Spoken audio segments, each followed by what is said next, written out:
Rastet e fundit të aksidenteve në qytetin e Korçës kanë sjellë sërish në vëmendje çështjen e sigurisë në vijat e bardha, edhe pse ato janë të përcaktuara qartë në rregullore rrugore, si hapësira të dedikuara për kalimin e sigurt të këmbësorëve. Në praktikë, respektimi i tyre hera herës mbetet problematik. Vijat e bardha janë hapësira që duhet të garantojnë sigurinë e këmbësorëve, por në praktik, respektimi i tyre mbetet një sfidë e përditshme në rrugët e qytetit.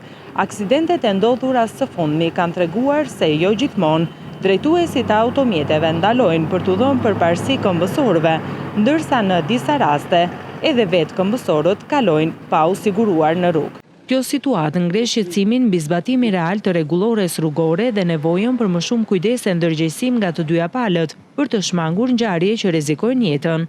Janë edhe qytetarët që vrapojnë që të shkojnë, nuk presin rrugën të ndalojë shoferi.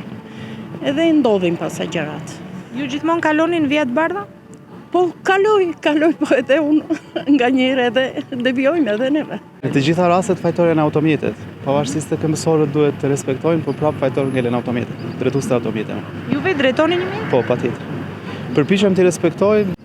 Disa i respektojnë, disa nuk i respektojnë. Disa jo, disa po, domethënë kështu. Duhet ndërgjegjësim më tepër nga shoferët apo qytetarët, si mendoni? Nga dy palët duhet. Qytetarët shprehen se respektimi i vijave të bardha nuk është gjithmonë në nivelin e duhur, duke kërkuar më shumë përgjegjësi dhe kontrolle, në mënyrë që rrugët të jenë më të sigurta për të gjithë.